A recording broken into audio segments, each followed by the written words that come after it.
Hello students, अपन ने redox वाला chapter जो है 11th में स्टार्ट किया था और इसके अंदर अपन ने जो ऑक्सीकरण और अपचयन है उसके जो साधारण फैक्ट थे वो पिछले क्लास में देख लिए हैं। आज अपन उसके आगे से स्टडी करते हैं। तो चलिए बच्चों, शुरू करते हैं अपनी आज की क्लास।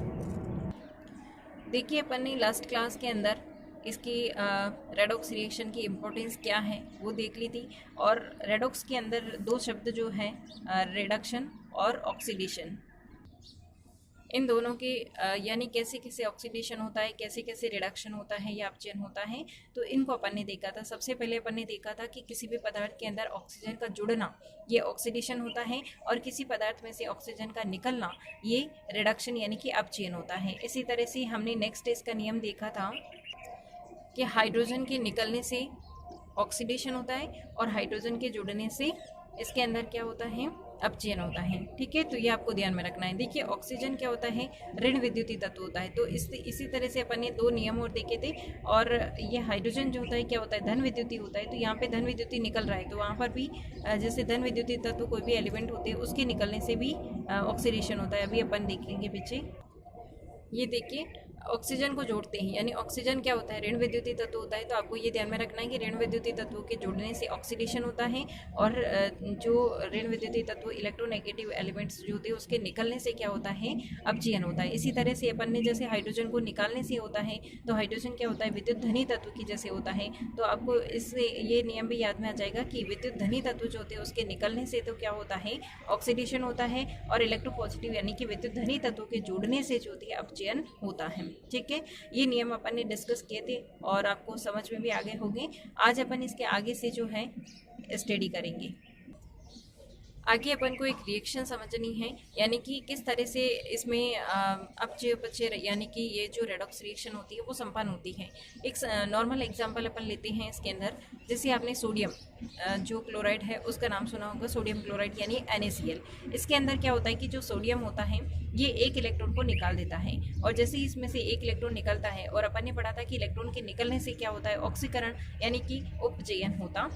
ठीक है, और ये इलेक्ट्रॉन जो निकालता है ये क्लोरीन इस इलेक्ट्रॉन को ले लेता है और इलेक्ट्रॉन को लेने से क्या होता है, अभी अपन ने देखा था, अपचयन होता है। ठीक है, तो इस तरह से ये Na+ बन गया और ये Cl- बन गया और फिर ये दोनों प्लस और माइनस ऐड होकर के क्या बना देते हैं, NaCl बना देते हैं। देखिए, इसको बैलेंस जब करेंगे हम और इसको जो नेट इक्वेशन कहते हैं यानी कि जो कुल मिलाकर के इक्वेशन लिखी जाती है वो कैसे लिखते हैं। देखिए, पहला वाला स्टेप में अपन ने क्या करा, सोडियम में से एक इलेक्ट्रॉन निकाला तो सोडियम लिख दिया और इधर इधर वाले को पहले जोड़ना है। तो sodium plus chlorine plus electron हो गया, तो ये तीनों चीज़ें आ गई। और इधर जो है Na+ और इलेक्ट्रॉन है और Cl- है। तो देखिए, यहाँ पे इलेक्ट्रॉन से इलेक्ट्रॉन कैंसिल हो जाएगा। ठीक है, इलेक्ट्रॉन से इलेक्ट्रॉन जो होते हैं, ये इलेक्ट्रॉन से ये इलेक्ट्रॉन कैंसिल हो गया, तो बाकी क्या बचा, Na+ और Na और प्लस Cl दोनों मिलकर के NaCl बना देती हूँ। ठीक है, तो यहाँ पर अर्थात अपन ये कह सकते हैं कि अभी अपन ने इसके अंदर क्या पता चल रहा है कि इलेक्ट्रॉन का निकलना ये तो क्या है, उपचयन यानी ऑक्सीकरण होता है और इलेक्ट्रॉन का जुड़ना अपचयन होता है। तो ये बात आपको ध्यान में रखनी है। नेक्स्ट एक और एग्जांपल दे रखा है इसमें। जैसे यहाँ पे सोडियम का और बता रखा है कि अगर 4 सोडियम होती है तो वो 4 Na+। जैसे यहाँ पे हमने सोडियम के 4 मॉलिक्यूल ले रखे हैं, 4 एटम ले रखे हैं, इसमें से 4 इलेक्ट्रॉन निकलने पर इलेक्ट्रॉन के निकलने से क्या होगा, उपचयन होता है। ऐसे ही ऑक्सीजन जो होती है O2, एक ऑक्सीजन जो होती है 2 इलेक्ट्रॉनों को ले लेती है। तो यहाँ पे 4 इलेक्ट्रॉन ये ऑक्सीजन लेकर के O2- बना रही है। तो इस तरह से इसका क्या हो रहा है, अपचयन यानी इलेक्ट्रॉन को लेने वाला यानी इलेक्ट्रॉन जिसमें जुड़ता है वो तो क्या हो जाता है, अपचयन, और जिसमें इलेक्ट्रॉन निकलता है वो उपचयन हो जाता है। तो ये 2-4 नियम हैं वो आपको हमेशा ध्यान में रखने हैं। इसी से आपको ऑक्सीकरण और अपचयन का पता चलेगा। देखिए बच्चों, इसमें है ना 2 शब्द आपको और देखने को मिलेंगे। एक तो आएंगे अपचायक और दूसरा आएगा अपचायक। ठीक है, एक तो होता है उपचायक और एक आएगा अपचायक। ठीक है, उपचायक का मतलब तो यानी कि ऑक्सीडाइजिंग एजेंट। जैसे उपचयन होता है ना, वैसे उपचायक यानी कि जो ऑक्सीकरण करने वाला जो एजेंट होता है वो ऑक्सीडाइजिंग एजेंट यानी कि जो दूसरे का उपचयन करता है, जो दूसरे का उपचयन यानी दूसरे का ऑक्सीकरण करता है या इलेक्ट्रॉन ग्राही पदार्थ होता है वो तो क्या कहलाता है, हमारा ऑक्सीडाइजिंग एजेंट कहलाता है। और अपचायक जो दूसरे का रिडक्शन यानी कि अपचयन करता है यानी इलेक्ट्रॉन दाता पदार्थ होता है तो वो क्या होता है, अपचायक होता है। ठीक है। तो ये दोनों भी आपको ध्यान में रखना है, यानी जो दूसरे का ऑक्सीकरण करता है वो तो क्या हो जाएगा, ऑक्सीडाइजिंग एजेंट, और जो दूसरे का रिडक्शन करता है वो रिड्यूसिंग एजेंट हो जाता है। ये आपको ध्यान में रखना है।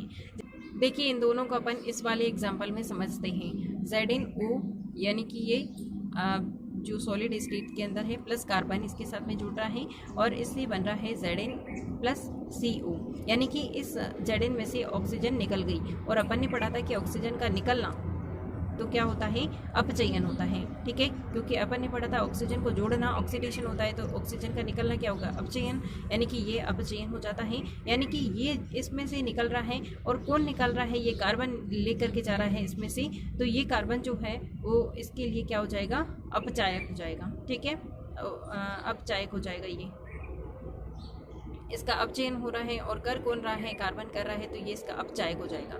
ठीक है, नेक्स्ट इसमें से कार्बन जो होती है, कार्बन के साथ में क्या जुड़ रहा है, ऑक्सीजन जुड़ रहा है, यानी कि ये इसका क्या हो रहा है, ऑक्सीडेशन हो रहा है, ऑक्सीडेशन हो रहा है। और कर कौन रहा है, तो यहाँ पर जो होती है ये कार्बन जो है इसके साथ में जुड़ रहा है, ऑक्सीजन के साथ में जुड़ रहा है, यानी कि ये जो है एक तरह का अपचायक हो जाएगा।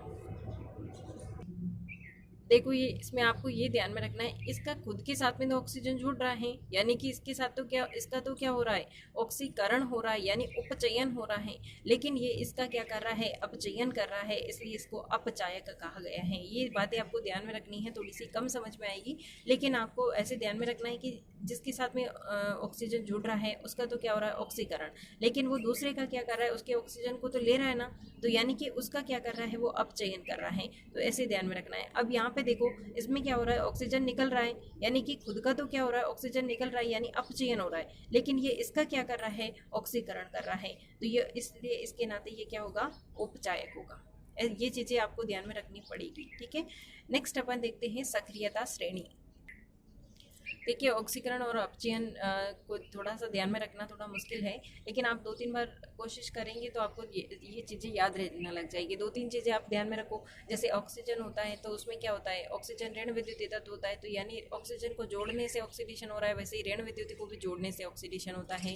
और इसी तरह से अगर जैसे हाइड्रोजन के निकलने से होता है ऑक्सीकरण, तो हाइड्रोजन एक तरह से उसको विद्युत धनी तत्व मान सकते हैं। तो ऐसे ही अपन को ध्यान में रखना है कि अगर हाइड्रोजन के निकलने से हो रहा है तो विद्युत धनी तत्व के भी निकलने से ऑक्सीडेशन होगा। तो इस तरह से आपको 2-3 नियम ये याद हो जाएंगे, तब ये चीज़ें आपको याद रहने लग जाएगी। और दूसरी चीज़ आपको ये ध्यान में रखनी है कि जो ऑक्सीकरण करता है वो तो ऑक्सीकारक हो जाता है एजेंट, यानी ऑक्सीडाइजिंग एजेंट होता है, और जो रिडक्शन करता है वो रिड्यूसिंग एजेंट होता है। ठीक है, अभी अपन देखते हैं सक्रियता श्रेणी। देखिए ये क्या होती है, इसमें ये होती है कि अगर आप किन्हीं 2 चीज़ों की रिएक्शन करवा रहे हो और जिसमें जैसे कि एक में लिथियम है और एक में स्ट्रोंशियम है, तो ये जो लिथियम है ऊपर वाले, ये जो चीज़ें ऊपर वाले जो एलिमेंट्स हैं ये हाईली रिएक्टिव होते हैं, और इनमें से भी जैसे लिथियम और स्ट्रोंशियम में से कौन ऊपर है, लिथियम है, तो लिथियम मोर रिएक्टिव होगा और ये इसको प्रतिस्थापित करके इसका स्थान ले लेगा। तो इस तरह की जो रिएक्शंस होती हैं उनमें ये सक्रियता श्रेणी काम में आती है। जिससे कुछ तत्व जो होते हैं, धातुओं को उनकी सक्रियता के आधार पर व्यवस्थित करने से जो श्रेणी प्राप्त होती है उसको सक्रियता श्रेणी कहते हैं। ये आपको ध्यान में रखनी है और इसको आपको इसी तरह से याद रखना है।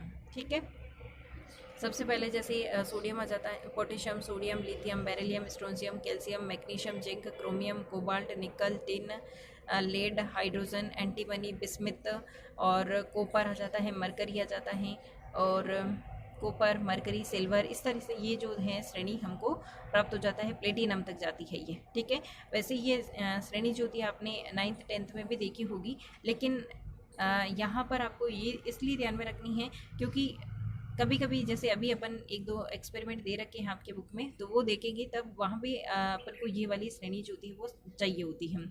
देखिए इसमें आपको ये ध्यान में रखना है कि ऊपर वाले जो एलिमेंट्स होते हैं वो हाईली रिएक्टिव होते हैं, ये बीच वाले जो होते हैं थोड़े मीडियम रिएक्टिव होते हैं, और ये नीचे वाले जो होते हैं वो लेस रिएक्टिव होते हैं। ठीक है, ये वाला फर्स्ट एक्सपेरिमेंट है। फर्स्ट एक्सपेरिमेंट के अंदर अपन ने ले रखा है कॉपर नाइट्रेट का सॉल्यूशन ले रखा है। देखिए अपन इनको सक्रियता श्रेणी को जो है प्रयोग के माध्यम से समझने की कोशिश करते हैं। इसके अंदर प्रतियोगी इलेक्ट्रॉन स्थानांतरण अभिक्रिया होती है प्रयोग फर्स्ट के अंदर अपन ये कर रहे हैं कि कॉपर एक बीकर लिया और बीकर के अंदर कॉपर नाइट्रेट का हमने सॉल्यूशन ले रखा है। ठीक है, इस कॉपर नाइट्रेट के अंदर क्या होता है कि जैसे ही आप जिंक की छड़ डालते हो तो क्या रिएक्शन होती है कि यहाँ पर कॉपर जो है, कॉपर 2+ के अंदर चेंज हो जाता है, और ये इसका जो कॉपर 2+ निकलता है वो 2 इलेक्ट्रॉनों को लेकर के कॉपर में चेंज हो जाता है। ये 2 इलेक्ट्रॉन इसको कहाँ से मिलते हैं कि जैसे ही आप जिंक की छड़ को इसमें डालते हैं तो जिंक पे क्या रिएक्शन होती है कि ये जिंक जो होती है 2 इलेक्ट्रॉनों को निकाल करके Zn2+ में चेंज हो जाता है, यानी कि इसका अपचयन हो जाता है। अपन ने पढ़ा था कि इलेक्ट्रॉन निकालने वाला क्या, इलेक्ट्रॉन जिसमें से निकलता है उसका क्या होता है, उपचयन यानी ऑक्सीकरण होता है। तो इस तरह से यहाँ पे जो होती है इसका तो ऑक्सीकरण होता है और इधर जो है इसका रिडक्शन होता है। तो इस तरह की रिएक्शन होती है। और इसमें क्या रिएक्शन होती है कि जो कॉपर नाइट्रेट है, अब देखो रिएक्शन किस टाइप से होती है। कॉपर नाइट्रेट जो आपने ले रखा है एक बार सॉल्यूशन, ये जिंक इसके साथ में जैसे आपने डाला अंदर, तो इस तरह की रिएक्शन होती है और ये जो सॉल्यूशन है वो रंगहीन हो जाता है। ठीक है, ये सॉल्यूशन रंगहीन हो जाता है क्योंकि इसमें जिंक नाइट्रेट बन जाता है। और जिंक नाइट्रेट क्यों बनता है, क्योंकि यहाँ से ये जो कॉपर होता है इसको Zn जो है वो प्रतिस्थापित कर देता है। प्रतिस्थापित कर इसलिए कर देता है क्योंकि अभी अपन ने सक्रियता श्रेणी देखी थी, उसमें जो कॉपर है वो जिंक से कम रिएक्टिव होता है। यानी जिंक से कम रिएक्टिव होता है तो जिंक जो है वो इस कॉपर को भगा करके इसका स्थान ले लेता है, तो इससे जिंक नाइट्रेट बन जाता है। प्लस कॉपर ये लाल कलर का जो है इस पर अवक्षेप जमा हो जाता है। ठीक है, कॉपर पर ये जो जिंक है उस पर लाल लाल अवक्षेप जमा होने लग जाता है, यानी कि ये कॉपर का जो अवक्षेप है वो जमा होने लग जाता है। और ये दोनों रिएक्शन को जब हम जोड़ेंगे ऑक्सीकरण और अपचयन वाली, तो कॉपर 2+ जो है वो जिंक के साथ में जिंक के 2 इलेक्ट्रॉनों को ले लेता है और ये खुद तो कॉपर में चेंज हो जाता है और इसको Zn2+ में चेंज कर देता है। ठीक है, लेकिन अगर नेक्स्ट वाले इसी के अदर जो इसी के साथ में एक और बीकर लेकर के आपको उसमें जिंक नाइट्रेट का सॉल्यूशन ले लेना है और उसके अंदर अगर आप कॉपर की छड़ डालते हो तो कोई भी रिएक्शन नहीं होती है, क्योंकि आपको पता है कि कॉपर जो है वो जिंक से कम रिएक्टिव होता है, तो ये कोई भी रिएक्शन करता ही नहीं है, तो यहाँ पे कोई भी रिएक्शन नहीं होती है। अर्थात इन दोनों प्रयोग से अपन को ये पता चल रहा है कि जिंक जो है वो कॉपर से अधिक सक्रिय होता है। ठीक है, तो इस तरह के जो एक्सपेरिमेंट होते हैं उनके अंदर ये सक्रियता श्रेणी जो होती है वो काम में आती है। ओके, तो ये आपको ध्यान में रखना है। एक सेकंड प्रयोग और है, उसमें भी आप देख सकते हो। देखिए यहाँ पर क्या ले रखा है कि AgNO3 का सॉल्यूशन ले रखा है, एक बार सॉल्यूशन, उसमें कॉपर की रोड डाल रखी है, यानी Ag और कॉपर इन दोनों का अपन को देखना है। तो इनमें से क्या होता है कि कॉपर ज़्यादा जो होती है ये रिएक्टिव होता है और Ag को यहाँ से हटा देता है और इसके साथ में जुड़ जाता है, तो ये नाइट्रेट के साथ में जुड़ जाता है, इससे नीला सॉल्यूशन बनता है। ओके, और इसी तरह से Ag जो होता है वो अलग हो जाता है। तो इसमें भी यही पता चल रहा है कि यहाँ पर जो होती है ये जो कॉपर है वो Ag से मोर रिएक्टिव होता है, आप सक्रियता श्रेणी के अंदर देख सकते हैं।